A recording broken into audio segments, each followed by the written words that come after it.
Bonjour et bienvenue dans cette vidéo sur les parties prenantes du développement d'une orthographe.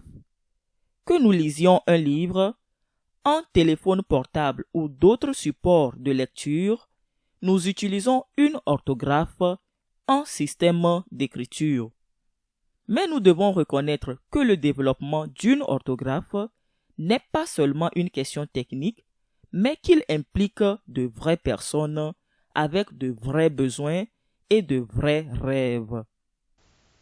Comme nous le verrons, des membres de la communauté locale ou des personnes extérieures peuvent lancer et gérer un projet d'orthographe.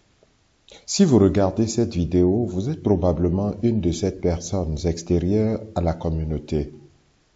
Mais les mêmes principes s'appliquent à une personne locale qui dirige un projet. De nombreuses personnes sont impliquées et vraiment investies dans le développement d'une orthographe, notamment les développeurs et les personnes qui l'utiliseront. Nous les appellerons les parties prenantes.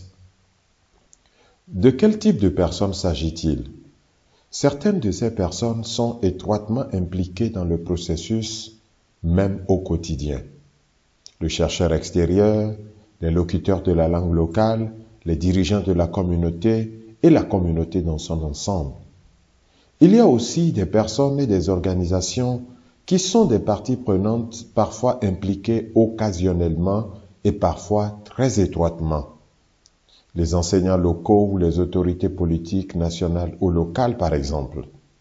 Dans cette vidéo, nous voulons nous concentrer sur la participation communautaire et sur les différentes personnes qui peuvent être impliquées. Les locuteurs de la langue locale, les dirigeants de la communauté et la communauté dans son ensemble. Parlons de la raison pour laquelle nous impliquons la communauté en premier lieu. Pourquoi une seule personne ne pourrait-elle pas trouver la solution elle-même? Par exemple, un linguiste extérieur ou un locuteur de la langue locale motivé. Si n'importe qui peut le faire, pourquoi ne pas le faire soi-même? Cette méthode peut être plus facile, plus rapide et de nombreuses orthographes ont été créées de cette manière dans le passé. Eh bien, tout comme la construction d'une maison est plus facile lorsque beaucoup de gens aident, le travail avec des locuteurs locaux dans une communauté peut présenter de réels avantages. D'une part, ils peuvent nous donner des idées sur la manière d'écrire leur langue. Ils savent souvent distinguer des sons que les personnes extérieures n'entendent pas ou peuvent être à l'origine de nombreuses idées. Non seulement des choses comme le choix des symboles, mais aussi des idées sur la logistique et même sur la manière de promouvoir l'orthographe. Toutes ces idées ne seront pas réalisables, bien sûr, mais ils, c'est-à-dire les locuteurs locaux, peuvent avoir des idées que l'étranger n'a même pas envisagées. De plus, l'implication de la communauté locale permet à celle-ci de s'approprier l'orthographe. S'ils sont impliqués, la responsabilité est répartie et la charge du travail est allégée pour tous.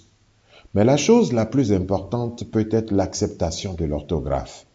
Si la communauté est impliquée dès le début, les gens auront le sentiment que l'orthographe leur appartient. Ce système d'écriture n'est donc pas quelque chose qui leur est imposé. Il n'est pas créé par quelqu'un qui n'est peut-être même pas un membre de la communauté. Il s'agit de leur réalisation et il y a donc beaucoup plus de chances que l'orthographe soit acceptée et utilisée. Cela semble très bien, mais je suis sûr qu'il y a parfois des problèmes. Y a-t-il des défis à travailler de telle manière? Il y a quelques défis, bien sûr.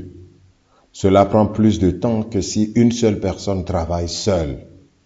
Souvent, les différentes personnes ont des opinions différentes, des désaccords surviennent et tous ces problèmes doivent être résolus. Il faut également du temps et des efforts pour s'assurer que toutes les parties de la communauté sont représentées comme les différents dialectes de la langue ou les différents secteurs de la communauté. De plus, Si la communauté ne s'y intéressait pas, vous vous heurtez à un mur.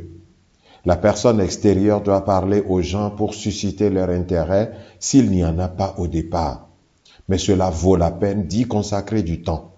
Si la communauté n'aime pas l'orthographe, si elle ne l'accepte pas, alors l'orthographe échouera et l'alphabétisation échouera.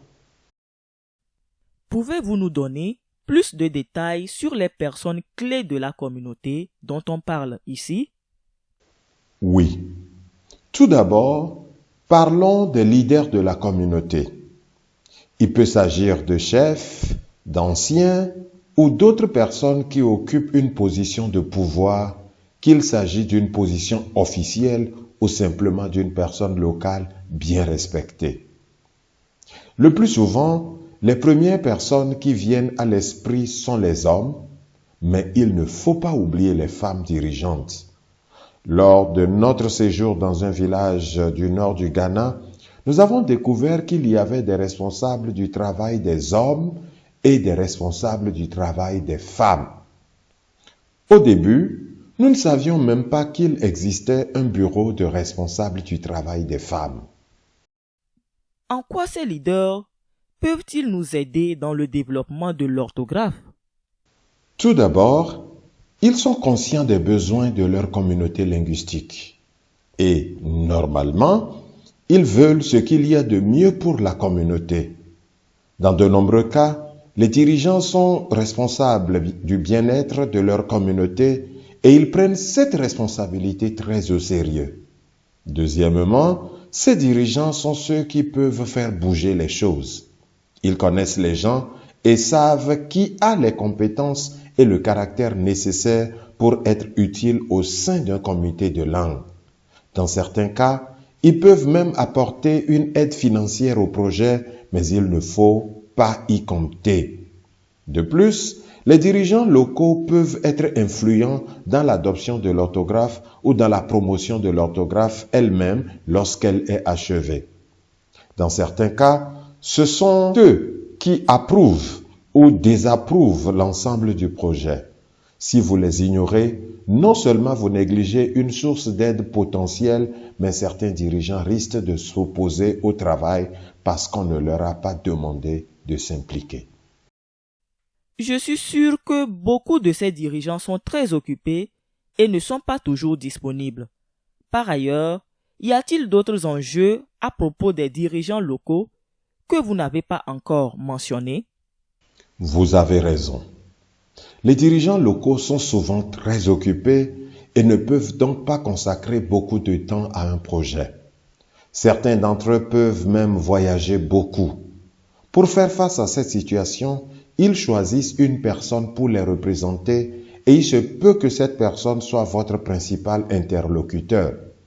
Il y a d'autres défis à relever pour collaborer avec les dirigeants locaux. Ils peuvent commencer par ne pas être totalement convaincus des avantages de l'alphabétisation en général si leur société n'a jamais intégré l'alphabétisation dans son mode de vie et ses traditions. C'est pourquoi il est important de passer du temps avec eux pour leur exposer les idées et leur demander toute l'aide qu'ils pourraient apporter. Il arrive que les dirigeants locaux aient des idées différentes sur le type d'orthographe qui pourrait convenir à une communauté.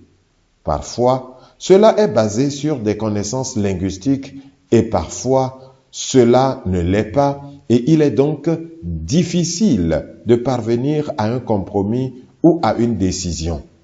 Mais l'interaction avec les dirigeants locaux est un temps bien employé. Parlons maintenant de ce que l'on appelle le locuteur de langue ordinaire. Le locuteur de langue locale qui n'est pas en position de leadership officiel, mais peut néanmoins apporter une contribution précieuse. Il s'agit parfois de locuteurs instruits, parfois de locuteurs ordinaires qui souhaitent vous aider. Il s'agit souvent d'une aide apportée au sein d'un comité de langue. Nous présenterons plus tard une autre vidéo sur la prise de décision et les comités de langue. Les personnes dont nous parlons ici sont celles qui fourniront les idées principales et aideront à établir l'orthographe. Qu'est-ce que ce locuteur ordinaire de la langue locale apporte à la tâche de développement de l'orthographe? Principalement, bien sûr, ils apportent le point de vue d'un locuteur natif sur la langue considéré pour le développement de l'orthographe. Ils peuvent connaître les termes linguistiques ou non, mais ils peuvent distinguer un son d'un autre là où une personne extérieure ne le peut pas. Ils apportent également le point de vue d'une personne intérieure à la communauté sur la communauté. Quelles autres parties prenantes impliquées? Par exemple, lorsqu'il faut faire appel à des locuteurs d'un dialecte différent ou à d'autres membres de la communauté auxquels la personne extérieure n'a même pas pensé. Ces autres personnes peuvent influer sur la manière dont l'orthographe sera acceptée.